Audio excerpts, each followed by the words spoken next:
Alors, donc, je disais que Java J2E, bon, je pense que cette image-là va beaucoup vous parler. Bon, il y a une image que j'avais ici. Voilà. Je disais que Java J2E, on peut dire que c'est ça en fait l'architecture. C'est composé en fait de trois couches. Bon, les deux couches pratiquement ont les mêmes rôles, hein, bien que le fonctionnement n'est pas le même.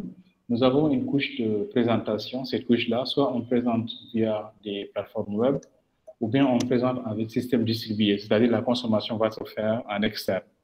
Cette consommation avec cette couche service maintenant peut se faire via des applications Java distantes, ce qu'on appelle des clients, ou bien des applications mobiles, des smartphones, ou bien des applications même .NET qui peuvent consommer les services qui sont là, des applications de type PHP, etc., des GMS, tout ce que vous voulez. L'autre couche ici, bon, ça c'est la couche de présentation. Au lieu de créer également des services, il est possible de créer en fait une couche de présentation de données avec du web. D'où tout à l'heure, là, vous m'avez parlé tout à l'heure de JSP Servlet, c'est ça. Il est également possible d'utiliser un framework comme Stretch, comme Spring MVC ou bien GSF. L'autre couche maintenant, qui représente la couche métier, donc cette couche métier est une couche qui gère tout ce qui est traitement d'eau. Voilà, donc ce qu'on appelle en fait la partie business layer. Et enfin, l'autre couche qui est liée à la base de données, ce qu'on appelle la couche DAO, Data Access Object. Le plus souvent, on utilise ici du JDBC ou bien peut-être la standard JPA ou encore une implémentation de JPA qu'on appelle Hibernate ou bien Toplink ou encore Spring Data. Est-ce que vous voyez? Vous pouvez couper votre micro, s'il vous plaît. Vous voyez? Donc, vous pouvez couper les micros, s'il vous plaît. Alors, tu peux couper ton micro.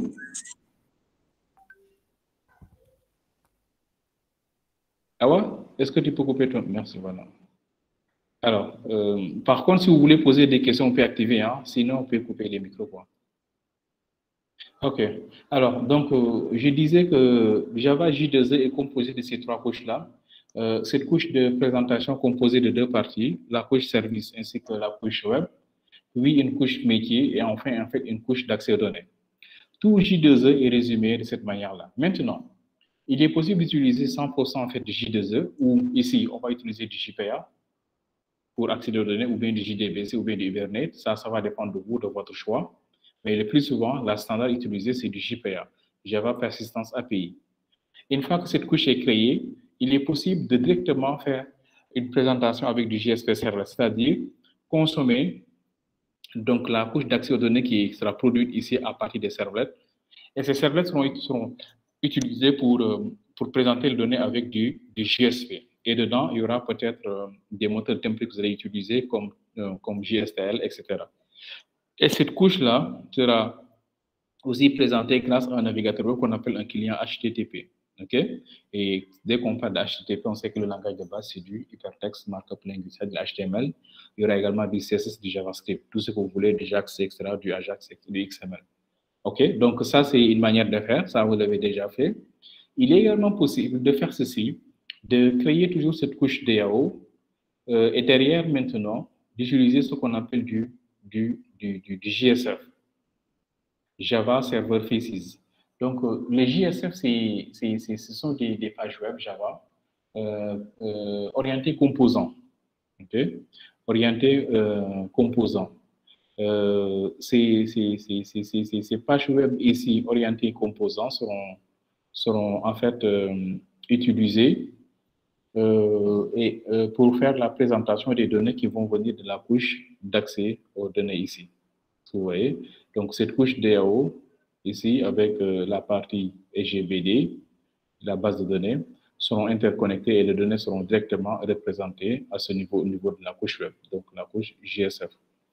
Ça, c'est une manière de faire.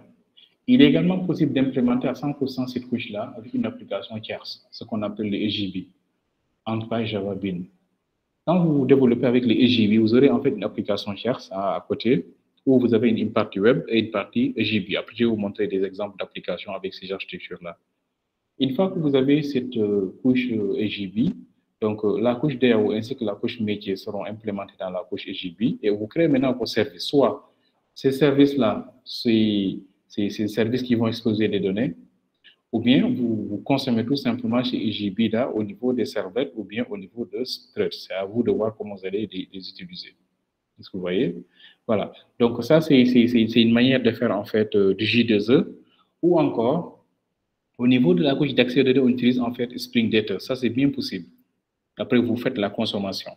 Parce que Spring est utilisable même à l'intérieur des serveurs. C'est-à-dire que vous faites les composants Spring, vous pouvez les intégrer. Dès que le projet est un projet mémorisé, vous pouvez en fait utiliser la partie Spring qui vous intéresse. Ce qu'on appelle peut-être, même en fait, vous pouvez même utiliser Spring pour juste gérer la partie présentation de données, ce qu'on appelle Spring côté client. Ça également, c'est possible. Il est possible maintenant de ne pas du tout utiliser tous ces composants-là séparés, mais n'utiliser que Spring pour tout faire, pour implémenter l'accès aux données, pour la couche métier, la présentation, et même pour la couche service.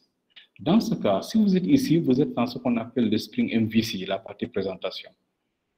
Si vous voulez gérer la partie d'accès aux données, peut-être vous allez utiliser ici Spring Data. Si vous voulez être là, vous allez utiliser soit Spring Cloud ou bien Spring REST. Et c'est quoi la différence? En fait, Spring REST permet tout simplement d'implémenter ce qu'on appelle les web services. Les web services, il y en a deux. Il y a ce qu'on appelle les web services de type SOAP, Simple Object Access Protocol, ou bien les web services est implémenté avec du JSON et du HTTP, avec le protocole HTTP, qu'on appelle du REST. Vous voyez? Et Spring, pour implémenter, Spring implémente directement REST, qu'on appelle Spring REST. Mais mieux, au lieu de créer cette couche-là, Spring également peut implémenter, faire une fusion entre la couche DAO et la couche service qu'on appelle Spring Data REST. Vous voyez? Donc, c'est ça, en fait, cette richesse de Spring-là qui fait que tout ce que vous voulez faire en Java, J2E, Spring arrive à le faire. D'ailleurs, je vais vous montrer, en fait, ici, cette URL-là, ce link-là de JSF Spring, la partie Spring. Spring.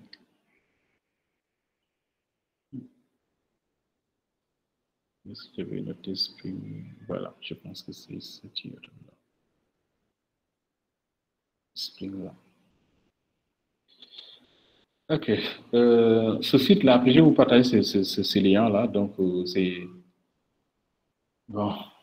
L'auteur, c'est Jean-Michel Doudou. Donc, c'est un site quand même assez riche. Et dans ce site, on vous montre vraiment les différentes couches et tout ce que Spring peut faire, mais il y en a énormément en fait. Quoi. Regardez ici. Voici une liste non exhaustive des projets Spring. Spring Framework contient les fonctionnalités de base de Spring. Spring Webflow permet de gérer l'enchaînement des pages d'une application.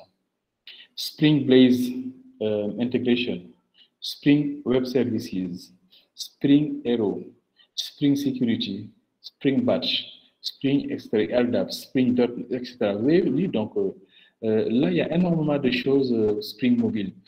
Énormément de choses qu'on peut faire avec Spring, d'où en fait cette phrase que j'aime bien.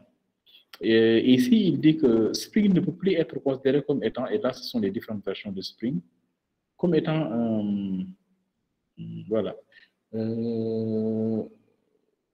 Voilà, ici, cette phrase-là, moi, j'aime beaucoup. Spring était un framework applicatif à ses débuts, mais maintenant, c'est une véritable plateforme composée du framework Spring et des projets qui couvrent de nombreux besoins et des middleware. Vous voyez? Donc, Spring n'est plus vraiment un framework. On ne peut plus, en fait, résumer Spring en un framework donné, mais non seulement il y a les frameworks, mais également il y a pas mal d'autres projets implémentés ou bien intégrés dans Spring qui permettent vraiment de rendre, en fait, des services aux développeurs, d'où sa popularité. OK? Donc, je vais vous partager donc ces liens-là dans la classe et vous pouvez les lire. Hein. Donc, il y a énormément quand même de... Ce gars, quand même, vraiment, il fait un travail extraordinaire. Parce qu'au-delà, en fait, du framework ou bien de la technologie, il te montre vraiment, il te présente des choses que tu ne dois pas ignorer, en fait, pour avoir une maîtrise complète de ce que tu es en train de faire. Parce que pas mal de développeurs, hein, au moins de faire JSF, ils parlent que c'est une partie vraiment totalement différente de ce qu'on faisait, etc. Alors que c'est juste en fait en Java, c'est la manière de faire qui change, mais l'objectif reste le même. Quand on fait du JDBC, on laisse du JDBC pour faire du JPA. Juste, c'est la manière qui change. Parce que JDBC, on sait que JDBC permet tout simplement de se connecter à une base de données. Mais JPA également fait la même chose. Là où maintenant JPA est un peu plus bénéfique, c'est que JPA, au-delà de la connexion à la base de données, JPA va te permettre de générer tout ce qui est entité, mais JPA également transforme ces entités presque en tables. Ce qui fait que quand tu es au niveau de l'application, c'est comme si tu manipulais des tables alors que tu manipules des entités. Ça, JDBC ne peut pas le faire. Et plus on avance également en Java, c'est toujours comme ça. Mais ce qu'il faut comprendre, vraiment, vous devez avoir en fait l'architecture de Spring de Java, J2E en tête. La couche d'accès aux données, la couche métier et la couche de présentation. Cette couche de présentation est divisée en deux parties en fonction des besoins. Si le système est un système distribué où nous avons la partie back-end et la partie front-end, dans ce cas, la partie présentation sera appelée la couche service.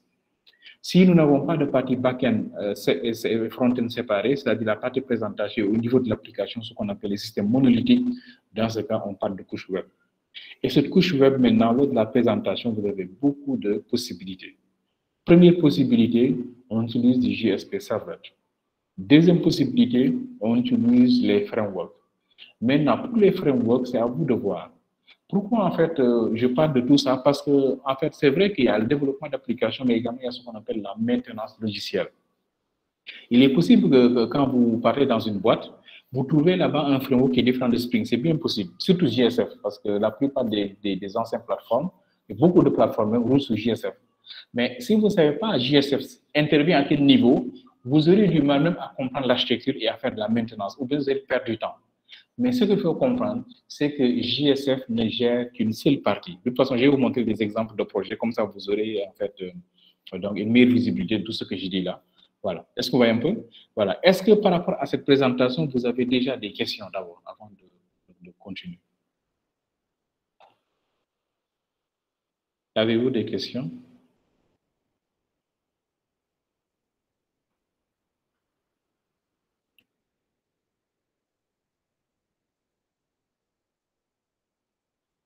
C'est bon pour moi. C'est bon pour moi, d'accord. OK. Les autres, donc c'est bon alors.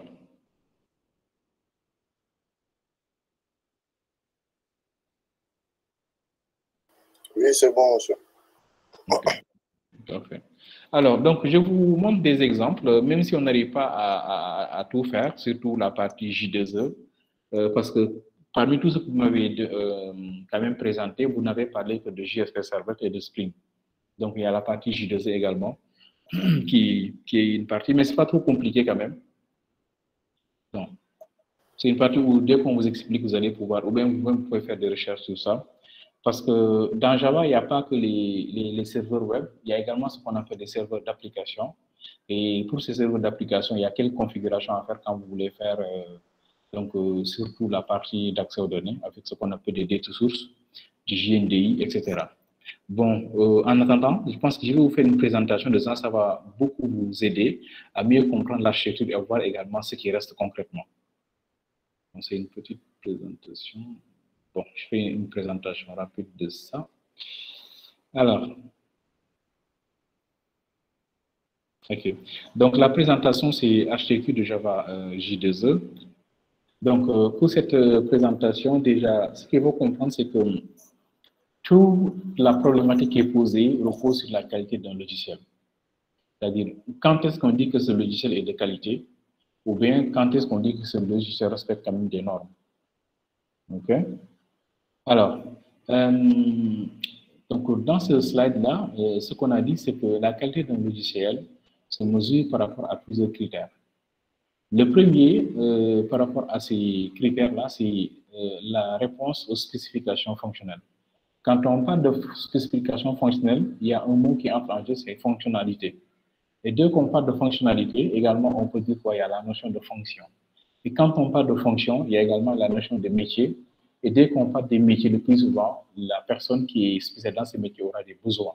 D'où le terme besoin fonctionnel des entreprises. Première chose, une application qui ne respecte pas les spécifications fonctionnelles ne sera jamais utilisée dans une entreprise parce que ça ne règle aucun problème. Deuxième chose, c'est que le deuxième point, c'est la partie performance. Une application doit être quand même assez rapide par rapport aux réponses, par rapport à l'exécution des tâches qui sont demandées, mais également éviter surtout en fait l'effet de peut-être se planter ou bien peut-être une réponse qui alourdit un peu les requêtes, etc. Ou bien peut-être l'application est un peu dépassée par les requêtes des clients. C'est ce qu'on appelle la montée en charge. Et pour cela, il vous faut vraiment une architecture très robuste, une bonne architecture. Le troisième point, c'est la maintenance. L'application doit être facile à être maintenue déjà, parce qu'une application qui n'est pas maintenue ou bien qui n'évolue pas est vouée peut-être à disparaître en fait, quoi. Est-ce que vous voyez un peu? Donc, voici les trois éléments qu'il faut prendre en compte quand vous développez une application. Première chose, est-ce que je respecte toutes les spécifications fonctionnelles qui sont dans le cahier des charges? Deuxième chose, est-ce que l'application est rapide en termes d'exécution, mais également est-ce que ça va respecter ou bien ça va, en fait, comment ça s'appelle encore, pouvoir supporter toutes les requêtes qui sont envoyées par les clients. Troisième chose, est-ce que l'architecture est assez organisée? Est-ce que l'application est facile à maintenir? D'où ces couches-là, on peut tout mélanger. Ça veut dire que vous pouvez mélanger les requêtes SQL ou bien les requêtes même JPAQL avec la partie présente. Vous pouvez tout faire. Vous pouvez aller au niveau des servlets, ou bien au niveau des JSP. Ouvrez là-bas la connexion à la base, fermez la connexion avec requête SQL, mais ça, c'est très mauvais. Pourquoi? Parce que vous êtes en train de mélanger les couches. Et dès qu'on mélange les couches, ou bien dès qu'on fusionne des couches qui devaient être séparées, ça va poser problème. D'où cette séparation. OK? Et ça permet également vraiment de faciliter un petit peu la maintenance aussi de l'application. OK. Ça, bon, il faut bien retenir ces aspects-là. Et après, maintenant, bon, il y a également d'autres points sur lesquels l'application doit être bâtie. L'application doit être sécurisée. Comment sécuriser l'application? Ça sera très compliqué pour dire que l'application est 100% sécurisée quand même, mais il y a un minimum. D'où on va voir en fait pourquoi le plus souvent en fait les applications, vous utilisez des API externes pour gérer la sécurité des applications, que ce soit dans tous les frameworks. Hein. Il y a tout le temps des modules de sécurité parce que c'est difficile d'implémenter, de mettre en place vous-même votre propre système de sécurité. La portabilité, c'est-à-dire l'exécution dans différentes plateformes. Donc j'ai tel serveur, donc je change de machine. Est-ce que l'application sera installable dans cette machine-là? Ça va continuer à rouler, etc. La capacité à communiquer avec d'autres applications distantes, ou même la notion de web service, c'est-à-dire la partie service. Donc, la tolérance en panne, à chaque fois qu'il y a des bugs, des petits bugs, est-ce que l'application doit tout le temps arrêter et redémarrer, ou bien on peut générer tout simplement des exceptions. La capacité à fournir également des services à d'autres types de clients. On est toujours dans la partie, comment ça s'appelle encore, dans cette partie-là nous avons un nouveau client là, c'est qui? Quelqu'un qui s'est connecté. Ok, ça marche, donc on continue alors. Alors, vous êtes là, vous m'entendez jusque-là, vous me recevez?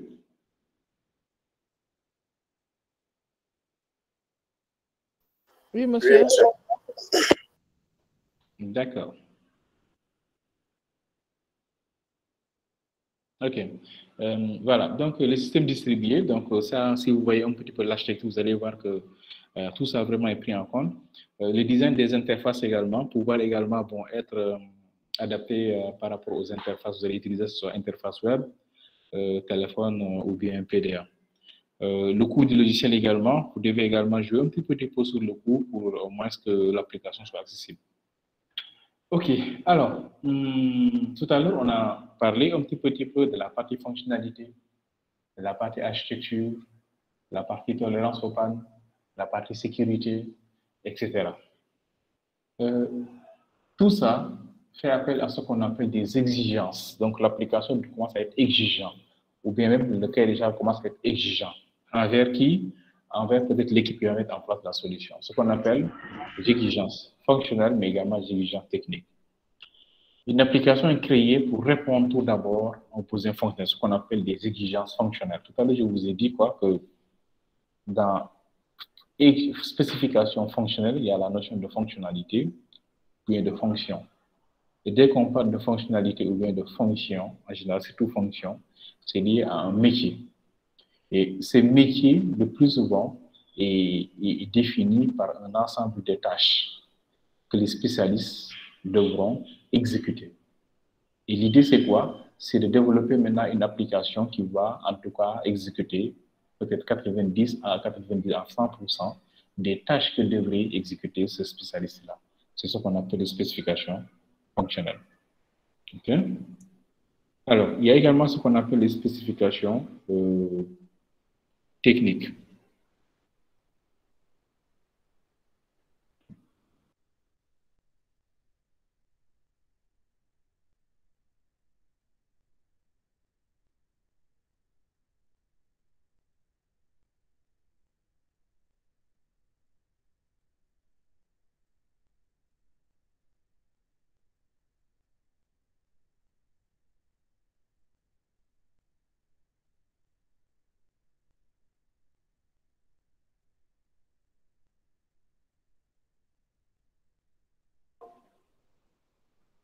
OK, alors, si je reviens en fait sur la partie spécifique exigence, donc les exigences fonctionnelles ainsi que techniques. Voilà, donc pour l'exigence technique également, il faut bien choisir en fait l'architecture, bien choisir la technologie à utiliser.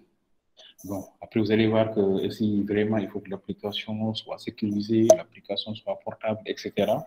Avec toutes ces exigences-là, voilà, et même des constants, il est vraiment très difficile de développer tout cela. D'où ceci. Il est très difficile de développer un système logiciel qui respecte toutes ces exigences sans utiliser l'expérience des autres. D'où, dans la plupart des cas, on utilise des serveurs d'application pour gérer, un exemple, la sécurité d'accès aux données avec les serveurs d'application, comme Buildfly, comme JBoss, comme WebSphere, etc. Ou bien les serveurs web pour gérer un peu la sécurité également, comme Tomcat, et ainsi que le déploiement des applications. Pour gérer également un petit peu la gestion en fait des conteneurs, un peu comme Spring ou bien le EJB. C'est ça dont je vous parlais tout à l'heure là. Les Entra Java Bean. Et après, j'avais ce qu'on appelle des conteneurs lourds. Il y a également ce qu'on appelle des conteneurs légers qui sont intégrés également dans le framework Spring. Ou encore aussi d'autres frameworks qui ne sont pas des frameworks web forcément, mais des frameworks d'accès aux données, des frameworks de sécurité, etc. De sécurité, etc. Pour le mapping relationnel objet, un exemple, nous avons JPA, nous avons Eclipse Link, nous avons Toplink, nous avons Hibernate, etc. Pour la partie présentation, il y a JSF, il y a Struct, il y a MVC, etc., Spring MVC, etc. Et pour la partie middleware aussi, donc les applications orientées un peu client serveur aussi, il y a Irini qui est là avec toute la sécurité qui est intégrée à l'intérieur, hein, ce qu'on appelle application distribuée, mais aussi des web services qu'on peut ouvrir, comme JAX WS dont je parle tout à l'heure, ou bien JAX RS, WS comme Web Services, RS comme RESTful. Donc ça, c'est ce qu'on appelle le protocole SOAP. Vous pouvez développer ça. Et ceci également, vous pouvez l'utiliser pour développer des applications avec les clients dont les données qui sont partagées seront des données de type JSON avec le protocole HTTP. Également, gérer également la communication asynchrone entre des applications. Et même, il y a ce qu'on appelle également les WebSockets si vous voulez gérer également les files d'attente. Vous voyez un peu? Donc ça, c'est des choses qu'on a mis à votre disposition, des clés à main, que vous devez juste en fait comprendre comment on les utilise pour développer des applications très sécurisées. Est-ce que vous voyez? Voilà, donc c'est ça en fait l'idée qui est derrière. Pourquoi on utilise Java, J2E, pourquoi on utilise Spring, pourquoi on utilise JSF, pourquoi on utilise JSP Servlet. C'est pour vraiment utiliser le maximum possible des composants qui sont déjà bien faits, qui permettent également de séparer les choses. Le fait d'utiliser du JSP et Servlet à côté n'est pas une obligation, mais ça permet de organiser un peu le code. Parce qu'on sait que le JSP, il y aura seulement des codes HTML, CSS, JavaScript. Au niveau du servlet, il y aura 100% du code Java. Déjà, on a fait une très bonne séparation des choses. Tout ce qui est traitement pour la gestion des URL, on va le gérer au niveau du servlet. Tout ce qui est même en fait filtre, c'est-à-dire la partie en fait filtre des URL qui doit être accès, on peut le gérer avec du Java. Vous voyez, donc cette partie est très bien gérée. Non. Ah, d'accord. Okay. Voilà, vous voyez un peu? Voilà, donc d'où cette présentation-là, avec tout ce qu'on vient de dire, hein, donc la partie web service SOAP, la partie présentation, la couche d'accès aux données. OK. Alors, bon, ça c'est une architecture de Java J2E, ne vous inquiétez pas. De toute façon, tout ce qu'on va dire ici est déjà présent, si jamais vous ne l'avez pas encore fait, est déjà présent dans Spring. Par contre, Spring maintenant va le faire d'une autre manière. Les servlets, vous l'avez déjà fait, ce sont les servlets qui permettent tout simplement d'exposer avec des URL. Donc, le client web va se connecter, ce n'est pas les JSP, mais les servlets, c'est ça la convention. Et ici, il y a des annotations comme web servlet qui peuvent vous permettre tout simplement d'exposer les URL avec des accès.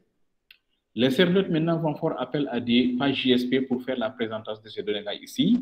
Et ces servlets peuvent accéder à cette partie-là, ce qu'on appelle la couche métier avec les EJB. Donc, je vous avais dit que entre la couche de présentation web et la couche d'accès aux données, il y a au milieu la couche métier. Et cette couche peut également être appelée couche métier DAO.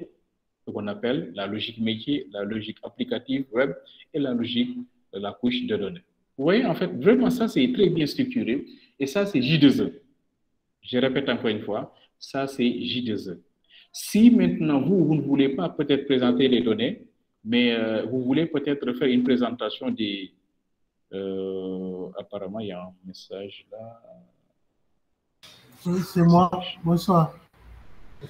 Ah oui, bonsoir, ça va bien. Ok, d'accord. Alors, donc, cette partie-là, cette partie de service que vous voyez ici, c'est cette partie maintenant qui va exposer les données via des services. Ça peut être en fait des SOAP comme ça du REST. Maintenant, comment on l'implémente? On l'implémente en utilisant, en Java, même en J2E, il y avait des API qu'on utilisait, des modules existants qu'on appelle du JAX RS ou bien du JAX WS, c'est ça. C'est ça. JAX WS, c'est donc Web Services pour les serveurs de type SOAP, Simple Object Access Protocol. Je pense que si vous faites un cours de .NET, quand vous faites du .NET, si vous voulez créer en fait des projets de type WCF, je répète, WCF, ça, automatiquement, c'est du SOAP. Donc, par défaut, Microsoft n'a développé que du SOAP. Et après, maintenant, il y a une manière de créer des web services au niveau des contrôleurs. Mais eux, quand même, ils ont développé que ça. Mais en Java, il y a JAX RS. Si vous voulez également, vous pouvez développer des JAX RS avec des web services, mais cette fois de type RESTful, où au lieu d'exposer des composants comme ça, vous allez les exposer de cette manière-là. Maintenant, là, en fait, vraiment, la spécification et la richesse qui est derrière, c'est que ceci, vous pouvez le faire avec des jar files externes, des jar files vraiment de JAX et de WS, ou bien vous installez ce qu'on appelle un serveur d'application. Et dans ce serveur d'application, vous aurez tout. C'est ça, en fait, le serveur d'application. Si vous installez un serveur d'application, vous le configurez, vous pouvez faire des clients web, comme des clients SOAP, comme des serveurs SOAP, des clients RS, comme des serveurs RS, sans autant ajouter d'autres jars externes. Mieux, si vous voulez intégrer cette partie API externe, les jars à ajouter, les configurations vont se faire au niveau du serveur. De toute façon, je vais vous montrer tout ça, comme ça vous allez avoir une idée assez plus claire de l'architecture de J2E et voir un peu le positionnement maintenant de Spring dans tout ça. Alors, donc voici l'architecture dont je vous parlais là, avec les couches dont je parlais, donc la couche, les trois couches, la couche de présentation, la logique métier, ce qu'on appelle la couche métier, ainsi que la couche d'accès données qu'on appelle la couche DAO.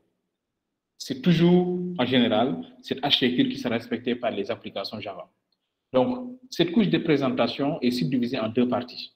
Soit vous présentez les données via le web avec un client web, ou bien avec un client qui va consommer. Dans ce cas, ce client-là, ça peut ne pas être un client web, ça peut être un client smartphone, ça peut être une application, ou bien en fait un client d'accès aux données. Un exemple, quand vous faites du BI, du Big Data, avec des applications que vous utilisez, du Pentao pour faire de la projection, il est possible de présenter le web service avec des formats JSON ou bien des XML. Et donc, la partie présentation, c'est juste tracer des graphes en data science, etc. Et vous consommez les résultats ici. Donc, voici là. C'est ce qu'on appelle la couche présentation. De toute façon, la couche présentation va se démerder pour présenter les données avec un client qui va faire la présentation. Ce client maintenant peut directement récupérer la partie rendue côté client. Si c'est rendu direct web, ce sera du HTML, CSS déjà formaté. ou bien on lui expose des données brutes sous format XML ou bien sous format JSON, et ça lui maintenant de voir comment il va faire pour les gérer, soit avec des présentations directes, avec peut-être une autre application qu'il y a, un exemple Angular ou bien React, tout ce que vous voulez, ou encore peut-être même des présentations avec des statistiques. Voilà. Mais quand même, sachez que si vous faites du J2E, il y a des applications que vous allez développer au milieu qu'on appelle les applications EJB, et les deux applications que vous voyez là seront regroupées dans une application nommée EAR. Voici un exemple maintenant de détails sur les différentes couches. La couche de présentation. Tout à l'heure, on avait parlé de couche web, couche truc, etc. Mais non, on dit seulement couche de présentation. Dans cette couche, le client peut être un client lourd. Le client lourd, c'est quoi? C'est un client qui va faire les présentations avant de faire la présentation des données. Il fait des traitements avant de présenter les données. Ça peut être en fait du JavaFX, ça peut être des swings, etc. C'est ça qu'on appelle des clients lourds ou bien des clients RMI. Les clients légers, le plus souvent les clients web, ils ne font pas de traitement, ils ne reçoivent que des rendus et les exposent. Ça peut également être un client d'autres applications tierces, applications back-end, comme le .NET, si peut-être on a exposé du XML, SOAP, .NET peut consommer, PHP peut consommer, C++ peut consommer, etc. Toutes ces applications ont des modules de création de clients avec du SOAP. SOAP, c'est du XML en fait, quoi. Les XML, voilà, et peut-être la partie HTTP est utilisée plus en fait pour, voilà, donc faire la communication web en fait, quoi. Ça peut également être des clients mobiles, donc sachez que tout ça, c'est la partie présentation de données. Encore une fois, la présentation peut être une présentation brute ou bien une présentation qui sera d'abord analysée, traitée avant d'être présentée. D'où ceci, .NET ou bien les clients lourds. La couche applicative, qu'on appelle en général aussi peut-être la couche un peu de traitement des données, présentation. Voilà, donc là même aussi au niveau des présentations, on a cité ici JSF, Java Server Faces, qui est vraiment un framework de présentation côté client, que côté client, JSF. Spring MVC également, voilà, donc il présente également côté client. Et derrière maintenant, il y a d'autres composants qu'on peut utiliser pour gérer les autres couches. Mais sachez quand même que si on dit Spring MVC, c'est le framework seulement. Straight également, bon, c'est un framework également qui a été utilisé également dans Spring. La couche métier, en général, bon, voilà, même c'est dit ici, le plus souvent, cette couche est un peu mélangée avec la couche DAO. Si votre couche, vous allez seulement vous connecter à une base de données, dans ce cas, vous êtes au niveau de la couche DAO. Mais si, avant de se connecter à la base, de récupérer des données, il y a pas mal de traitements à faire, ou bien après avoir récupéré des données, il y a des traitements à faire, dans ce cas, vous êtes dans la couche métier. Donc, la partie de traitement de la logique métier. OK, donc, service d'infrastructure des applications J2E. Ça, c'est quelques éléments que vous devez comprendre quand on fait du J2E, comme JDBC, déjà, vous savez c'est quoi. JPA aussi, vous savez c'est quoi. D'ailleurs, même c'est JPA qui est utilisé dans Spring, avec Spring Data. D'ailleurs, quand vous ajoutez en fait les dépendances, vous ajoutez MySQL, JPA, etc. JNDI, Java Naming Directory Interface. Je vais vous montrer un exemple tout de suite. C'est des annuaires, c'est-à-dire c'est des configurations qu'on fait au niveau des serveurs d'application ou bien serveurs web, hein, et on expose ça au niveau d'un fichier de persistance.xml et qui sera utilisé maintenant pour implémenter le JPA côté client, en général, ou bien côté présentation. JMS, c'est une manière de gérer en fait des requêtes asynchrones en général. JMX également, un service qui permet de modifier les paramètres de configuration du serveur, voilà, d'application à chaud. C'est-à-dire au moment où le serveur est en cours, il est possible en fait de modifier quelques configurations de base. Ça, c'est une belle chose en fait, quoi. Il y a également JCA, Java Connector Architecture, qui permet de connecter des composants d'application J2E vers d'autres systèmes, comme les ERP. JAX-WS, JAX-CRS, ça on en a déjà parlé. Donc, JAX-WS, c'est une spécification tout simplement de l'implémentation de web services avec des SOAP. JAX-CRS RESTful, c'est également une spécification de l'implémentation de web services avec du RESTful. Et dès qu'on parle de RESTful, automatiquement, c'est du, en général, ça peut être du XML, mais le plus souvent, on utilise le format JSON. Chaque serveur d'application possède sa propre implémentation de JAX-CRS. D'où vous allez voir de temps en temps quand on importe javax.persistance. ou bien javax. Voilà. Et après, maintenant, il y aura, de temps en temps, vous allez voir les REST easy ou bien des jersey. Pour ça, ça dépend des serveurs d'application. Pour ces serveurs d'application, maintenant, c'est cette liste-là qu'on avait citée ici. Pour les serveurs d'application, il y a JBoss, qui est vraiment un serveur d'application open source, créé par la fondation donc, Red Hat. Et maintenant, de nos jours, maintenant, on parle plus de JBoss, mais on parle de With-the-Fly. Donc, le nouveau nom maintenant, c'est With-the-Fly. Il y a WebSphere, ça, c'est WebSphere, en fait, c'est un serveur d'application développé par IBM. Glassfish, c'est un serveur d'application développé par Oracle Linux, donc c'est la famille. Tomcat, c'est la Apache Tomcat Foundation. Voilà, donc c'est une fondation. Donc, pour toute cette documentation, comme j'avais utilisé, en fait, une documentation de USFI par rapport à cette architecture de Java J2E. Donc, ceci vous permet de mieux comprendre l'architecture de J2E et de comprendre un petit peu les niveaux ou bien quand est-ce qu'on doit utiliser telle architecture. Alors, après ceci, il y a ce qu'on appelle maintenant les architectures distribuées. Voilà. C'est quoi un système distribué? C'est un système basé tout simplement, parce que après, quand on développe maintenant des applications, vous allez voir de temps en temps, quand vous développez une application en équipe, il y a des gens qui vont gérer la partie back-end, d'autres personnes qui vont gérer la partie front-end.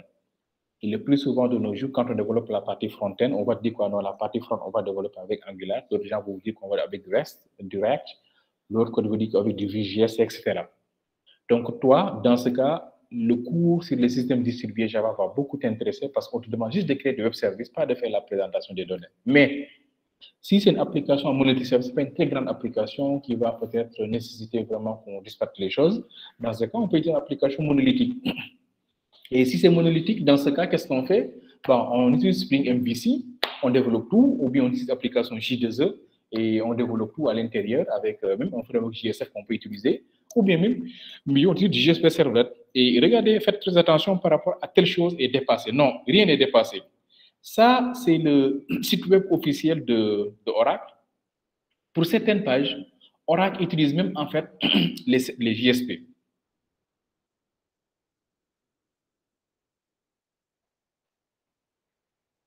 Voilà. Ça, c'est la page de logging en fait du site d'Oracle. C'est une page JSP. Voilà. Juste pour vous dire quoi, rien n'est dépassé, tout dépend de ce qu'on veut faire. Tout dépend également de ce que vous allez trouver dans l'entreprise. Vous êtes des développeurs, vous serez des maintenanciers logiciels aussi. Donc, ce qu'on vous demande, c'est quoi en tant que développeur, quand vous dites que je suis en Java, vous devez avoir une vision 360 de Java J2E. Point final. Quand on t'appelle pour faire du Spring, je suis présent. En monolithique, je suis présent. En web services, je suis présent. En cloud, je suis présent. Mais aussi, même avec les autres frameworks qui ne sont pas 100% utilisés, parce qu'ils sont appelés à être remplacés petit à petit, mais ce n'est pas d'un coup de revers ou d'un coup de balai qu'on va enlever ces systèmes-là de l'écosystème. Non, non, non, non. Ça continue à être utilisé dans les entreprises GSF. JSP continue à être utilisé. Et mieux avec des systèmes de filtres. OK? Donc, si c'est un développeur Java, J2E, vous devez avoir cette vision 360 de tout. Quand même, en tout cas, dans le cours que je développe, le plus souvent, je commence toujours par ça. Ça, service stock, voilà. Ça, c'est la plateforme qu'on a développée avec TIT4 de cette année-ci, parce qu'on est ensemble quand même en Java J2E. Donc voilà, vous avez vu que là, on a bien respecté les spécifications. On a ici des contrôleurs, on a la partie DAO, on a les entités, on a bien implémenté ici JPA avec les fichiers de configuration, les fichiers de persistance et tout. Et ça, c'est dans un seul serveur. On n'a pas réparti les choses. Mais mieux après, maintenant, plus tard, on a créé maintenant ici une application web où on a dispatché les choses. Maintenant, on a créé la partie EJB ici, la partie web et la partie EAR. Et quand on entre ici au niveau de la partie EJB, vous allez voir maintenant que ceci qui a été regroupé dans cette application qu'on appelle un système monolithique sera réparti en deux parties. Donc, quand j'entre ici, vous allez voir dans le module EJB, la partie ici.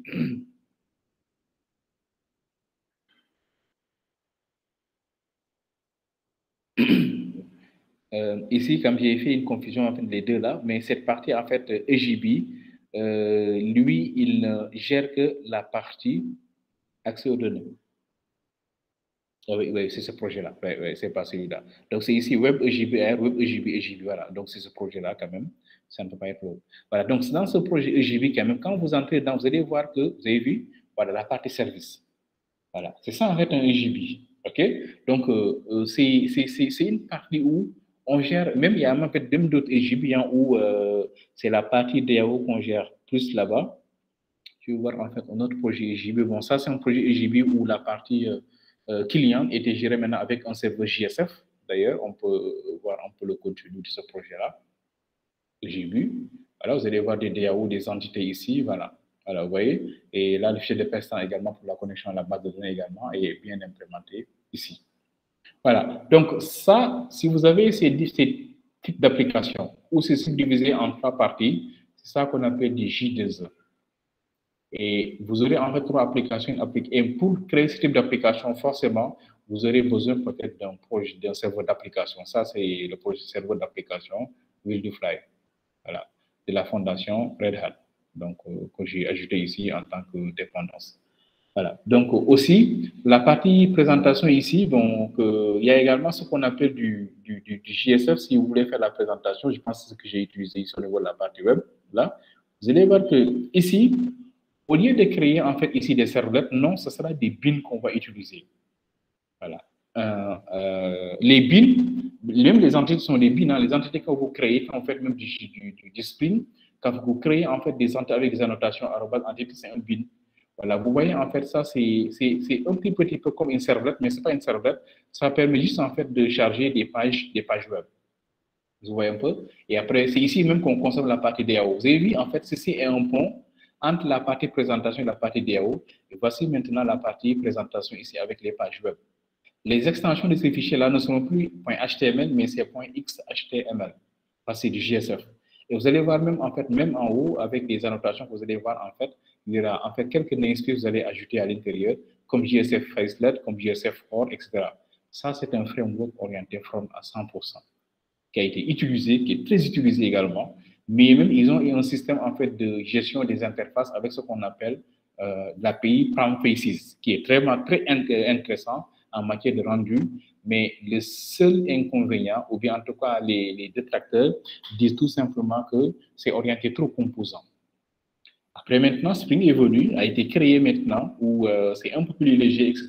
Et tout ce que se faisait ici on n'utilise plus un serveur d'application, mais c'est un serveur embarqué, d'où le mot Spring Boot. Lors du démarrage, tout ce dont on a besoin est déjà embarqué. Et s'il y a des dépendances qui ne sont pas là, on va tout simplement faire appel à ça. Voici un exemple d'application de Spring. S'il y a des choses qu'il faut embarquer, on va tout simplement lire le contenu de ces fichiers-là et les extensions seront ajoutées et l'application démarre. Est-ce que vous voyez un peu? Voilà. Donc, ce qui, en tout cas, m'intéresse le plus pour le moment, c'est la compréhension des différentes couches. C'est très important en Java J2E, parce que c'est un écosystème. Et étant développeur, on est appelé vraiment à suivre l'évolution de la technologie, à n'utiliser que les dernières versions, mais n'oubliez pas que non, on n'a pas que les dernières versions. Vous avez vu dans notre cours de PHP, avant de venir faire du Spring, plutôt, avant de venir faire en fait les frameworks comme Symfony, oui, Laravel, etc., on avait d'abord commencé par l'architecture MVC de PHP d'abord. Comprendre c'est quoi en fait déjà les dépendances, c'est quoi Composer, c'est quoi en fait le packages. Dès que tu maîtrises ça et tu pars au niveau des frameworks, ce sera hyper facile pour toi parce que toi qui essayes de créer, alors que dans les frameworks maintenant, c'est des modules à intégrer avec des annotations et le travail est déjà fait. Est-ce que vous voyez un peu? Voilà, donc c'est ça la présentation générale déjà de l'architecture de Java J2E. Après, hein, donc, tout ce qu'on fait ici est disponible dans la plateforme même d'Oracle Direct. Avec tout ce qu'on dit là, est disponible là-bas des présentations très claires. Voilà, donc ça, c'est des cours dans la plateforme d'Oracle si vous êtes connecté. Voilà, il y a la partie concise et tout ce qu'on dit sera visible là-bas avec même en fait des niveaux de certification sur J2E que vous voyez ici. Voilà, J2E, etc., avec des certifications Oracle certifié HECI, etc. Vous avez ici l'implémentation des microservices, etc., utilisation des frameworks aussi, la propre Java 7, WebLogic avec Java 6, peut-être s'il y a des choses à faire, etc. JMS, voilà. Même ici, vous avez des certificats, même en fait, bon, les cours même en fait sur les serveurs et les JSP.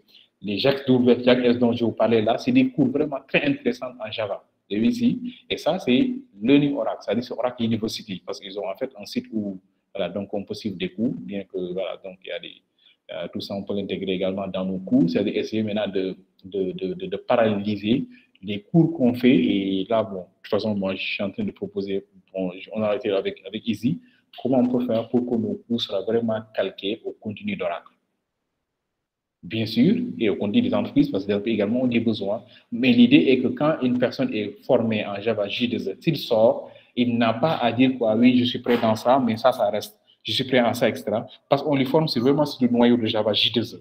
Il est robuste, il comprend très bien les architectures, il comprend les niveaux. Et quand tu parles de string MVC, il sait que c'est à quel niveau. Quand tu parles de G, il sait à quel niveau. Quand tu parles des servlettes, quand tu parles des filtres, etc.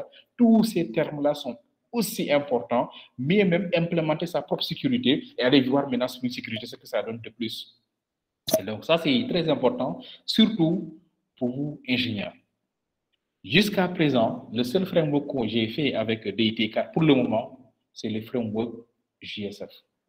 On a fait toutes les configurations des serveurs disponibles, serveur Tomcat. On a fait également tous les déploiements disponibles dans un serveur d'application ainsi que dans un serveur web. Okay? Voilà, donc ça c'est très important. Peut-être après, je vais vous partager peut-être les vidéos peut-être de DIT4, DIT4, voilà, c'est là. Voilà, donc les vidéos qu'on a peut-être eu à faire ensemble. Voilà, donc sur cette partie-là, ça c'est un peu la configuration des. Donc voilà, donc ça c'est la configuration des pages d'erreur après avoir déployé l'application. Voilà, donc l'architecture J2E, voilà, donc ça sont des vidéos en fait. Ils ont partagé lorsqu'on était en ligne. Ça c'est la configuration qu'en fait du JSF avec les fiches config, etc. Et ça c'est une présentation sur le JSF. Ça, c'est une présentation sur les JB, ça, c'est une présentation sur l'architecture Java J2E. Voilà, donc, bon, ça, ce sont les TP qu'on a eu à faire. Donc, les TP sur donc, les JPA, les sessions et des filtres, les sessions sur JSF et JB et data source, un TP sur JSF, ça, c'est un projet qui devait me rendre. Donc, un JSP serveur avec des sessions, un TP sur JPA de e-commerce, un TP sur JPA, jQuery, Ajax et Graph. Donc, voilà. Donc, un TP qu'on avait fait ensemble et un TP qu'ils m'ont rendu. Voilà, vous voyez, donc le seul framework qu'on a fait pour le moment, c'est ce framework-là. Et le seul framework qui nous reste, c'est Spring. Et on ne va pas les mélanger ici, bien que c'est possible, parce qu'on peut gérer une partie, mais Spring, c'est une partie. Et tout ce qu'on a fait ici, c'est possible encore de répéter avec Spring à 100%. OK? Voilà, donc c'est ça en fait la première présentation un petit peu. Donc, pour ceux qui sont venus un peu en retard, on a eu quand même quelques séances de questions-réponses pour voir un petit peu l'état actuel des choses. Donc, vous m'avez présenté quand même ce qui a été fait, ce qui n'est pas mal, hein, parce que déjà, niveau professionnel, hein, vous avez les bases, les fondamentaux pour être très opérationnel. Mais après, ce que je dis toujours, un développeur doit toujours essayer de voir en fait comment faire pour avoir une vision 360 de la technologie qu'il est en train d'apprendre en fait. Quoi. Okay? Est-ce que maintenant, par rapport à cette présentation, vous avez des questions?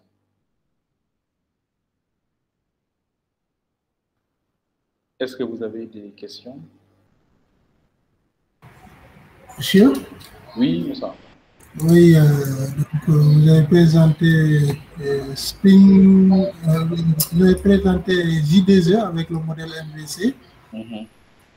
Vous avez parlé un peu de Spring ou bien non, pas Spring, pas encore. Ah, d'accord. Là, c'était une présentation générale de J2E. J2E, d'accord. Voilà, donc pas Spring. Ok, merci beaucoup. Vous avez les slides qui restent que je dois d'abord présenter. Vous parlez un petit peu de la partie reste et la partie Spring également et ce qu'on peut gérer dans Spring. D'accord.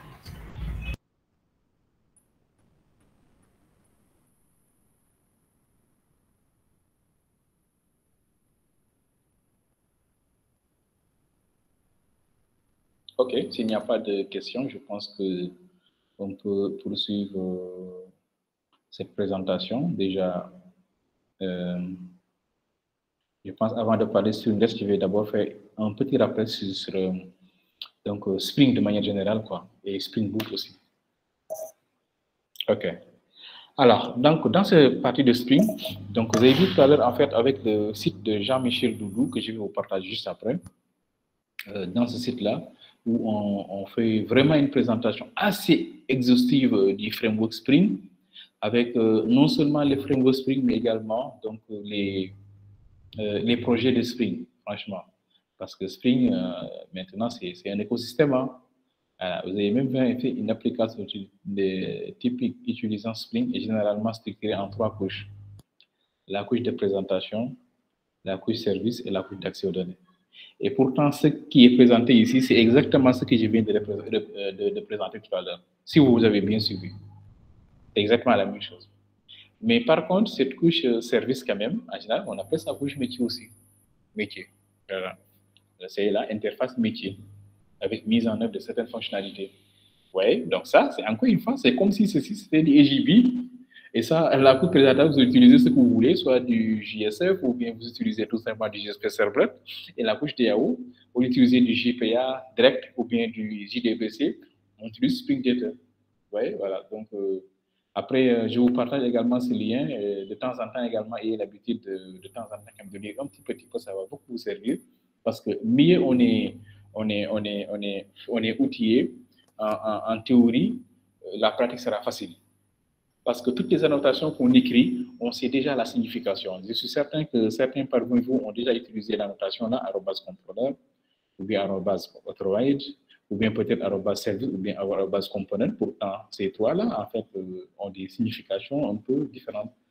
@transactionnel, etc. Voilà. Donc, il y a même, en fait, certaines spécifications qui existaient avant Spring même, comme les post-constructs et les pré-constructs là. Voilà.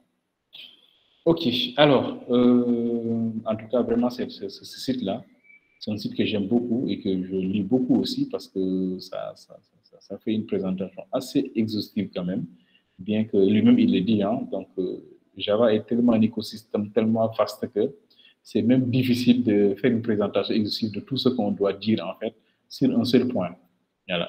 Si vous prenez seulement, achetez seulement un livre sur les web services, vous allez voir, il y a énormément de choses à dire là-bas.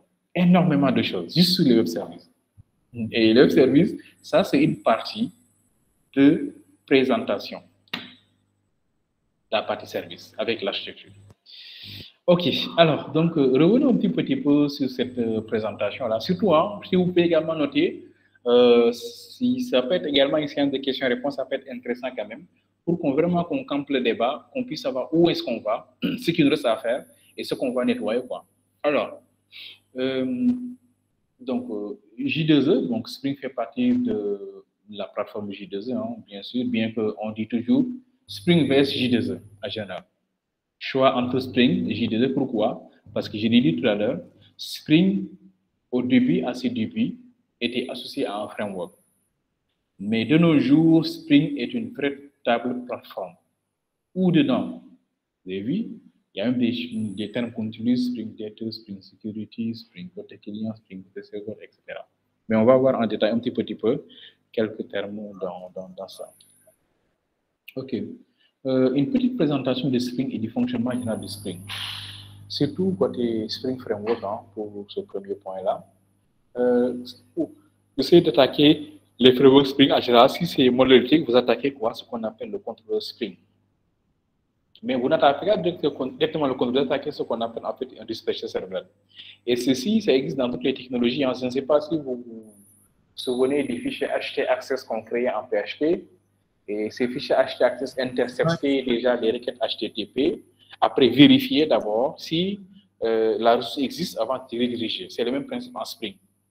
Si vous écrivez request mapping et vous mettez votre route, vous faites appel à un request, à un dispatcher servlet. Mais, après, je vais vous montrer tout de suite. Au début, à la création de Spring, Spring était un module qu'on intègre avec des jar files dans une application JSP Servlet et ça gérait la partie servlet. Ça a aidé un peu les servlets à bien gérer cela. On l'appelait dispatcher. Je vais vous montrer tout de suite le dispatcher de Spring, comment est-ce que ça se crée de manière manuelle. Une fois que vous attaquez ce dispatcher-là, c'est lui maintenant qui va voir en fait quelle est la vue qui doit être chargée. Et la vue, de toute façon, c'est juste en fait un chemin que vous devez spécifier pour charger. Et de temps en temps, maintenant, ce contrôleur a besoin peut-être de données via le modèle. Et on fait le traitement au niveau modèle. Ceci, quand même, ça c'est déjà architecture MVC, donc il n'y a rien à dire ici. Vous maîtrisez à 100% l'architecture MVC. D'où même on dit Spring MVC. Alors, Spring côté client. Spring côté client vous dit quoi? Spring ne gère que la partie présentation. la partie serveur, ça ne l'intéresse pas. Spring ne gère pas l'accès aux données, Spring ne gère pas les conteneurs, Spring ne gère pas monter en charge, Spring ne gère que la partie présentation. Voici un exemple de projet que j'avais créé, que j'avais nommé Spring Sec. Regardez bien ici, j'ai bien écrit ici comme point court, point contrôleur. J'ai créé deux contrôleurs, contrôleur étudiant et contrôleur note. Et regardez le jar file que j'avais créé. Et j'avais également intégré un serveur Tomcat. Et j'ai créé ici, regardez bien, un fichier nommé dispatcher servlet. Et à côté du fichier web.xml, vous allez voir les contenus de ces deux fichiers-là. Avec ça, je n'ai plus besoin de ces. C'est une page JSP, hein, mais ce n'est pas des serveurs que je vais créer. Je vais créer au contraire des contrôleurs Spring. C'est ça qu'on appelle Spring côté client. Spring ne gère que la partie client. Et la partie accès sera gérée par du JDB, CDAO. Tout ce que vous voulez, faites tout ce que vous voulez et vous le consommez ici au niveau des contrôleurs. Regardez le dispatch serveur de Spring. Il va dire quoi? C'est quoi déjà quand on. Le arrobas component là? C'est le même principe, c'est-à-dire où se trouvent les contrôleurs. Les contrôleurs sont dans un paquet nommé comme point court, point contrôleur. Ce paquet-là. Comme point court, point contrôleur, vous spécifiez les contrôleurs, le schéma des contrôleurs. Et vous dites quoi? C'est un bin. Donc, les bins qui sont là, c'est quoi? Ce sont des classes qui sont chargées au démarrage de l'application. C'est ça un bin. Ici, au niveau du Spring, hein, ceci est pris en compte au démarrage de l'application. Spring Boot, vous allez voir tout le temps en fait des annotations arrobas bin. Dès que vous voyez arrobas annotation bin, sachez que ce fichier sera pris en compte au démarrage de l'application, automatiquement. Ce fichier-là sera pris en compte en disant quoi? Le réservoir, c'est-à-dire ce qui va gérer les views, va utiliser le framework Spring. Mais il dit comment? Pour tout ce qui est fichier qu'on va charger, tu vas vérifier si le fichier est créé dans un dossier view et le dossier view est créé dans un dossier nommé webinf. Donc, ceci veut dire quoi? C'est une application web dynamique web project simple. Et les extensions du fichier, ce sont des extensions .jsp. D'où, quand vous chargez, au niveau des contrôles, vous n'avez pas besoin de préciser les préfixes ni le suffixe, des extensions. Mettez seulement un mot, peut-être le chemin, s'il y a un chemin, point. Et le reste, maintenant, c'est Spring qui va le gérer. Avec tous ces namespaces que vous voyez ici, et ces namespaces maintenant seront gérés par ces jar files de Spring, comme Spring Core, Spring Context, Spring Bin, Spring Web MVC et Spring Web. Vous voyez que tout ceci maintenant, quand vous faites maintenant du Spring Boot, vous l'intégrez grâce à un fichier nommé pom.xml, ce fichier-là. Regardez ici, pour Spring Boot. Tout ceci est intégré directement au début. Web, les DevTools, si vous avez besoin du connecteur, de texte, etc. Mais là, de manière manuelle, vous allez les spécifier. La partie MVC, la partie web, la partie core, etc. Mieux. Donc, vous voyez que Spring a quand même duré. Hein? Et tout ceci également, Jean-Michel Doudou l'explique très bien avec l'historique de Spring. Ici, là. Le framework Spring a été initialement développé par Rod Johnson et Holler. Spring a connu plusieurs versions. Voici l'évolution des versions. Et pour chaque version, on te dit de temps en temps ce qu'on a intégré à la base. Petit à petit, jusqu'à avoir un écosystème qui est trop vaste. Ce qui fait que si tu viens d'arriver dans Spring, tu risques de dire, ouais, mais on peut tout faire avec Spring, etc. Oui, mais il y a eu d'évolution. Hein. Moi, les premiers projets Spring que j'ai créés, je ne l'ai pas créé avec Spring Boot. C'est après, je pense, avec quelques semaines après qu'on a intégré maintenant Spring Boot. Voilà. Okay? D'ailleurs, même le Spring Boot était intégré dans Eclipse avant la création vraiment de trucs de Spring à côté, en fait. Quoi. Alors, donc je reviens. Alors, vous me suivez là? Est-ce que je suis toujours Oui, très bien, oui. Okay, d'accord. Oui, merci. Hein. Ok, donc ça, on l'appelle Spring côté client. Vous avez vu que là, on a juste remplacé les contrôleurs hein, donc, par les contrôleurs de Spring. Il n'y a plus de serveurs, ce sont les contrôleurs Spring qu'on a utilisés. La partie JSP, on reste JSP. Et vous allez voir qu'au lieu d'utiliser maintenant JSL comme moteur de template, on utilise tout simplement TeamLeaf. Voilà. Alors, voici le fichier web.xml maintenant. Ce fichier web.xml, je pense que vous savez déjà son rôle. C'est le fichier qui est contrôlé, qui est consulté en premier dès que l'application est démarrée, parce qu'on appelle un fichier de déploiement. Ici, les servlets maintenant sont suivis des servlets, mais c'est des servlets maintenant qui utilisent le framework Spring, avec le dispatcher servlet. Et c'est bien définie ici. Pour dire quoi? Quand on lance l'application, scanne d'abord le dispatcher serveur de Spring avant de faire quoi que ce soit. Elle reste maintenant CG de l'autre côté. Après, bon, ça, le dispatcher là, maintenant, c'est il pas de la racine. Le fichier par défaut, c'est index.jsp, etc. Oui, c'est là. À demain alors. D'accord. Alors, donc ça, c'est une page, donc, gestion des pages d'erreur, hein, au cas où on a erreur 404, on crée une jolie page là, erreur, pour ne pas avoir des erreurs 404, mais bon. Mais ça, c'est facultatif, quoi. Le plus important, c'est ça. Ok, voici un exemple maintenant de contrôle que j'ai créé, donc arrobas controller. Donc, si on écrit après local 2.84, on écrit list user, qu'est-ce qui va se passer? Il va exécuter ce code-là. Il va me créer d'abord une liste. Maintenant, vous allez voir deux manières de faire des rendus en Spring. Soit le type là, c'est le type model in view ou bien le type Spring. Mais si ce n'est pas de model in view, dans ce cas, vous allez passer en paramètre ici en model map. Les modèles in view signifient quoi? Sont le type modèle view. Modèle, tout ce qui est accès et les views sont là. Donc, je vais créer un fichier nommé liste étudiant.jsp. Dans quel dossier? En respectant ce schéma-là. Donc, dans WebInf, dans View, je vais créer un fichier nommé liste étudiant.jsp. Puis, je lui passe maintenant un argument, peut-être en paramètre avec des requests, une variable nommée liste étudiant dont la valeur est cette liste-là. Et la liste, voici là où je l'ai déclaré. Si je veux supprimer aussi, même quand je vais le modèle in view, je vais peut-être effacer. Ça, c'est un exemple quand même où ce qui m'intéressait, c'est la partie Spring côté client. Ensuite, si je veux supprimer, parce que vous avez vu que pour la suppression, j'ai passé ici un paramètre. Cela veut dire quoi? Pour l'URL, ce sera quoi? Point d'interrogation ID égal. Et ça également, vous allez voir un petit peu comment on résout avec Spring. ID égal, et vous passez, ou bien, voici une autre route, où je dis quoi? Request mapping / accolade ID. Dans ce cas, l'ID là maintenant est ce qu'on appelle un path variable, c'est une variable de path, de chemin. Et je fais la même chose. Si je veux ajouter maintenant cette fois-ci, je vais spécifier que le formulaire va m'envoyer en fait de données en poste. Je mets ceci. Ou je veux spécifier les valeurs comme ça, ou bien j'utilise également Spring Object avec TeamLeaf. Je pense que tout ça, vous l'avez déjà fait avec des projets. Mais bon, c'est juste en fait un petit rappel par rapport à tout ça. Et une fois que les données sont chargées, comment on fait pour les afficher? Ici, vous avez vu que là, j'ai utilisé même du JSPL. Là, JSPL avec TeamLeaf sans problème. Et pourtant, je suis dans Spring. Sans problème.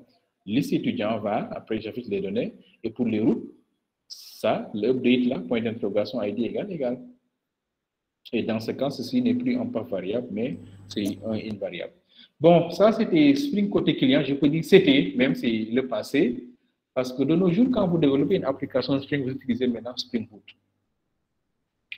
Encore appelé Spring côté serveur. OK. Dans ce cas, vous devez peut-être, si vous êtes sous Eclipse, ajouter peut-être Spring dans Eclipse Market et vous installer Spring Suite Tools, STL. Spring Suite Tools permet tout simplement de pouvoir créer des projets de cette manière-là, en fait, quoi. Spring Tools. De pouvoir créer maintenant vous écrivez seulement ici Spring Tools, vous faites des recherches. Une fois que c'est bon, vous allez voir ici SPS. Vous l'installez et vous allez pouvoir maintenant créer à partir de Spring, après je vais vous montrer d'autres techniques, des projets, startup project. Automatiquement, Spring pourra intégrer maintenant ce qu'on appelle des Spring Boot projects. Donc, si vous faites File New Project et vous choisissez ça, Spring Boot. Une fois que c'est choisi, je pense que... Voilà. C'est choisi, vous cliquez sur Suivant pour créer le projet. Ou bien, vous allez au niveau de votre navigateur, vous écrivez start.spring.io. Vous aurez exactement la même interface, c'est-à-dire l'interface qui permet de créer le projet de cette manière-là. Une fois que l'URL est définie ici, vous donnez le nom de votre projet, vous donnez le nom de votre groupe ID, le nom de votre artefact ID, le plus souvent c'est le nom du projet. Parfois même, en fait, on vous demande également le nom du package ici. C'est-à-dire, retenez bien ce que je vais dire ici, que tous les paquets que vous allez créer après, que ce soit la partie contrôleur, la partie entité, doit commencer par com.demo. Si l'application c'est gestion stock, com.gestion stock. L'application c'est pour le groupe Easy, com.groupe Easy. Et en général, c'est recommandé que le groupe ID est ça, l'artefact ID, c'est ça en général. Après, bon, les éléments par défaut, hein, donc le gestionnaire de dépendance en général, bon, on vous propose d'utiliser Maven. Bon, Maven, c'est comme composant. Hein. La version également, ça va dépendre des versions que vous avez installées, donc de Java. Et aussi pour le déploiement, il est possible d'utiliser le WAR ou bien le JAR. Le WAR, après aussi, je vais vous montrer comment on fait le déploiement des applications WAR aussi ou bien des applications JAR de Spring. OK, vous cliquez sur le suivant et là maintenant, on tombe sur la partie dépendance que vous allez sélectionner. Est-ce que vous avez besoin de la partie web, de la partie accès aux données, de la partie, voilà, donc outils, tools, etc. Ou bien des méthodes templates comme les engines, la partie sociale, etc. OK, donc si on parle au niveau de SQL, on a ici MySQL. Si on a besoin d'Oracle, choisissez donc la partie, ou bien SQL Server. Bon, j'ai également, il y a une base de données embarquée qu'on appelle H2, etc. Mais ici, on peut sélectionner, dès que vous sélectionnez, c'est ajouté ici. Bon, ça c'est Spring, hein, mais comment ça s'appelle encore? Ça c'est Eclipse, hein, et même au niveau web, ça sera presque la même chose. Bon, avec ça, maintenant, nous avons MySQL, nous avons TeamViewer, nous avons Web. On peut également ajouter toutes les dépendances dont vous avez besoin. Voilà. Si vous ajoutez ces trois dépendances-là, voici l'architecture maintenant que vous allez avoir ici. Avec ici le fichier de démarrage. Ça, c'est une interface Spring Data. Ça, c'est une entité. Et voici le fichier com.xml où se trouvent maintenant les dépendances. Okay. Là, les interfaces, la partie DAO. Et surtout, regardez bien, ici, si ce fichier-là, ça, c'est le projet qu'on avait créé, c'était un projet simple, hein, Spring Boot. Bon, c'était pour démo, c'est pour ça que le nom est trop long, mais en général, bon, on utilise des mots très simples, hein, comme .easy, .truc, comme .easy, .gestion stock, etc. ou bien .easy, .gestion truc, voilà. Alors, Spring Data, donc avec la paire tout à l'heure, hein, donc ça fait partie des projets de Spring, permet de gérer l'accès aux données, mais pour cela, il nous faut d'abord faire une configuration de ça, le fichier de configuration d'accès aux données. Vous spécifiez déjà, en fait, ici, l'accès à la base de données, les identifiants pour la connexion, le driver aussi. Donc, lors de l'exécution, si vous voulez que les SQL soient affichés, parce que c'est du Hibernate, hein, donc c'est du JPA. Donc, le dialecte, donc le format, est-ce qu'on doit faire un update ou bien mise à jour, etc. Si tu veux gérer des caches de TeamLeaf ou pas. Si au niveau sécurité, on veut activer directement la sécurité avec ce user le mot de passe-là, on peut également, si on veut également changer le port, on peut directement spécifier ici. Mais s'il y a un dièse, on a commenté ces lignes-là, donc ces lignes ne sont pas prises en compte. Et ça, c'est un exemple d'entité, mais quand même là, si vous le faites avec @data, ça, il faut ajouter l'embouk. Donc, l'embouk donc c'est une dépendance ajoutée pour ne pas gérer les getters et les setters ici, ainsi que les constructeurs se sont directement créés grâce à ces deux annotations-là. Data pour les getters, setters, les deux constructeurs. Voilà. OK, donc ça c'est la partie entity. Et là, ça c'est Spring Data. Une fois que les entités sont créées, maintenant pour chaque entité, vous créez maintenant son repository. Et vous aurez maintenant à disposition quelques méthodes quand même. Directement avec ça, il y a l'ajout, la modification, la suppression, la récupération déjà qui est disponible directement. Voilà. Ça, c'est l'explication du petit peu de tout ça. Et une fois que vous voulez maintenant ajouter des requêtes spécifiques, un exemple, récupérer un produit à partir de son ID, que vous appelez getProductById, dans ce cas, vous pouvez ajouter ça en base query directement dans l'interface. Select Pay from produit, ça c'est du JPQL.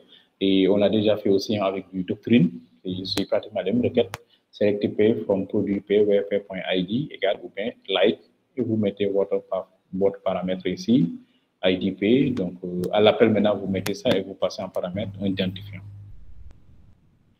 Ok, donc une fois que c'est fait, vous pouvez maintenant tester au niveau de votre application. Donc ceci c'est une possibilité en définissant ceci comme étant un bin, toujours ça a été dit, hein, donc les bins sont directement définis, mais également il y a d'autres techniques. Là c'est une manière de tester tout simplement les éléments et après Au lieu de faire ça, on peut utiliser des annotations, quoi. Au lieu de mettre en fait le contexte de l'application, get bin, ça, on peut directement définir e-private, ça, point virgule, et en privé, ajouter en haut, arrobase authoride.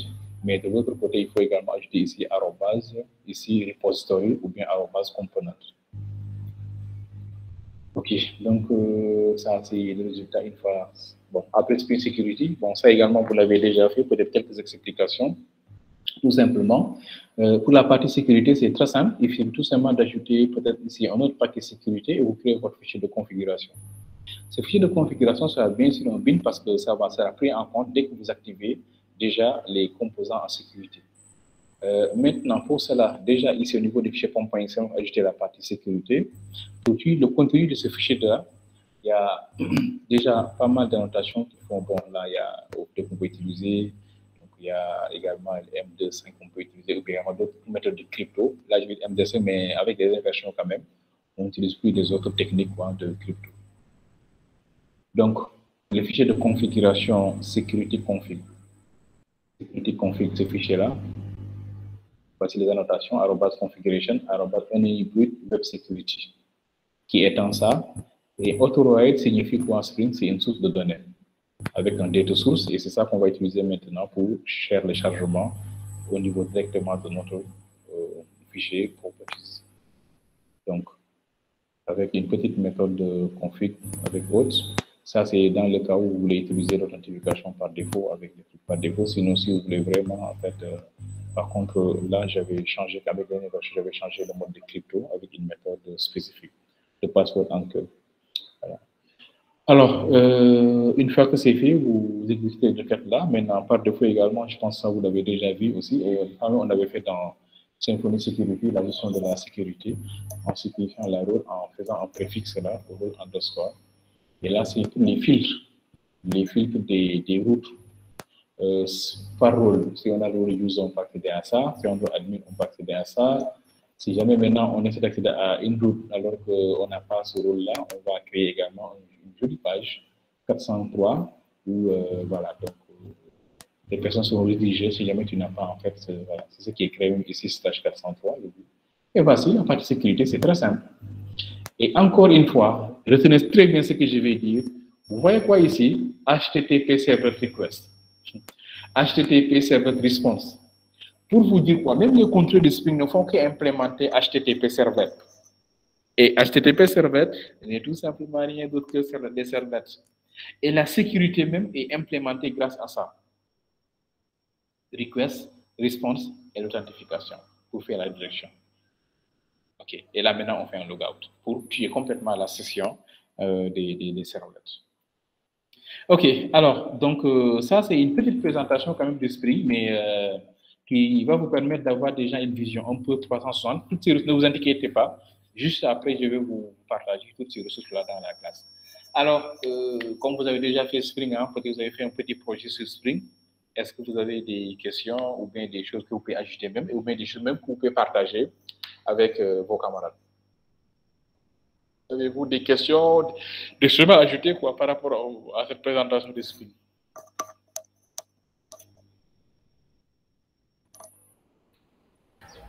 Monsieur? Oui, Moussa. Peut-être lever un petit équivoque concernant le vocabulaire dont vous parlez tout à l'heure là, des termes qui sont spécifiques à respecter, parce qu'au niveau de Spring, on entend Spring, Spring MVC et Spring Boot. Il y a un petit équivoque quand même là-dessus, si vous pouvez peut-être y revenir sur ces trois notions-là. Ah.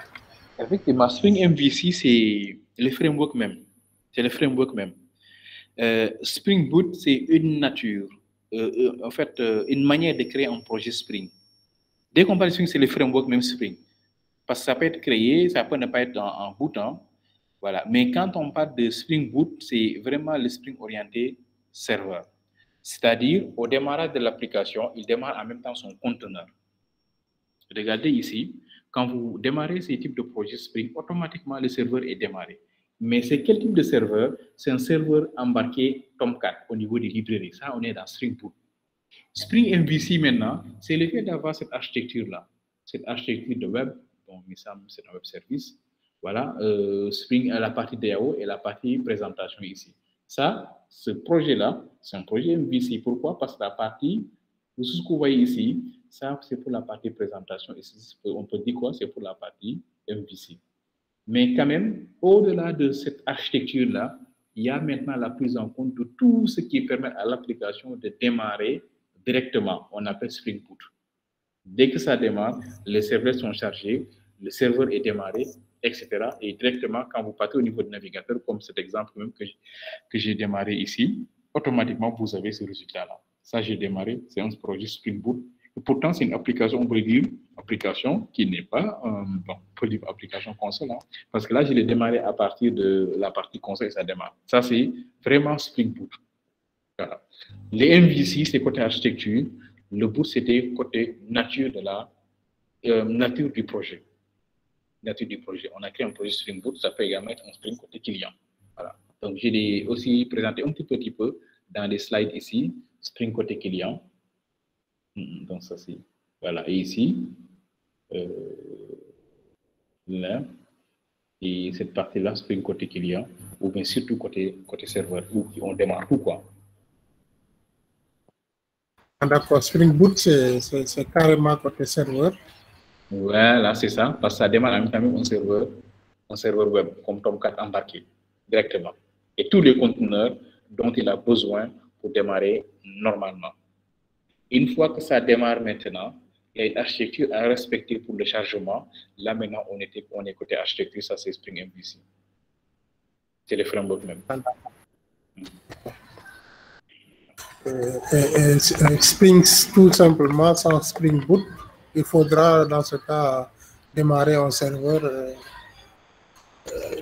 parallèlement, quoi, oui, pour que l'application puisse démarrer. Voilà, mais dans ce cas, il faut vraiment dire Spring côté client, c'est plus simple. Parce que Spring seulement, c'est vraiment la plateforme. D'ailleurs, il y a le lien là, j'avais même lu cette phrase-là. Ici, Spring était un framework applicatif à ses débuts, mais maintenant, c'est une véritable plateforme composée du framework Spring, des projets qui couvrent de nombreux besoins et des middleware. Okay. Voilà, c'est ça. Spring, au début, dès qu'on parle de Spring, c'était un framework directement. Mais après, regardez bien, il a bien expliqué ces choses-là ici. Après, de toute façon, c'est plus simple de vous faire ça. Comme ça, vous allez essayer d'avoir une documentation. C'est où encore la classe? Vous venez de fermer. La classe, pas ici.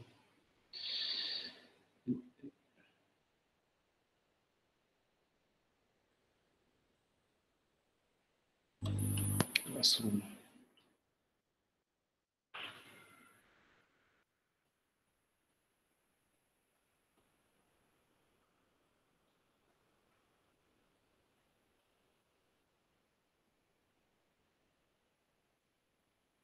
Je vous partage ça, mais en même temps également, je vais vous partager tous les documents de présentation que j'ai utilisés là. Je vais vous.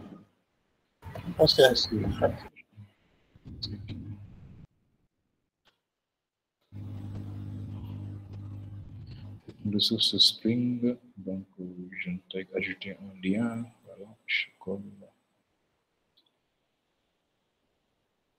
Voilà. C'est un bon lien quand même. Franchement, moi, je lis souvent, vraiment très régulièrement, vraiment ce site-là. Parce qu'il y a tout, hein. Franchement, il y a l'historique, il y a même les projets Spring, le framework Spring et tout. Donc, le truc que je vous avais présenté tout à l'heure avec Spring Core Container représente quoi? Le regroupe les modules de base pour mettre en œuvre le conteneur. Regardez bien ici, tout à l'heure dans le projet, dans la présentation de Spring tout à l'heure, il y a des fichiers JAR. Regardez ici Spring Core, là. C'est lui qui gère la partie gestion des conteneurs. Spring Web MVC, etc.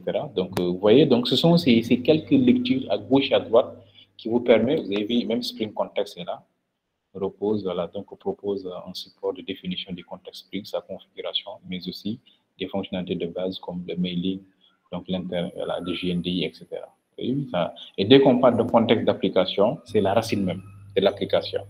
Et quand on parle de racine de l'application, ça veut dire quoi? Tout ce qui permet à l'application d'exister. Tu vois un peu? Voilà. Tout ce qui fait à l'application d'exister, tout ce dont il a besoin, nous sommes dans le contexte de l'application. D'ailleurs, si vous entrez dans un fichier web, n'importe quel fichier web.xml, n'importe quel fichier de n'importe quel projet, je vais prendre ce projet-là. C'est un projet que j'avais créé avec des JSON. Ici, SRC, main, web app, webinf. Bon, ça c'est un fichier JSON, donc je n'avais pas besoin de la partie web. Mais je pense avec les WebSockets, voilà, ici il y en a. Les WebSockets, ça c'est dans le cas où vous devez développer une application avec un système comment ça s'appelle encore? Avec un système de file d'attente. Vous pouvez utiliser en fait les WebSockets. Voilà, regardez très bien le contexte de l'application de Display. C'est ça le contexte. C'est le nom de l'application même. Voilà, c'est ça le contexte en fait de l'application. Okay? Et vous voyez, en fait, il t'explique un petit peu ici. Spring Context signifie quoi?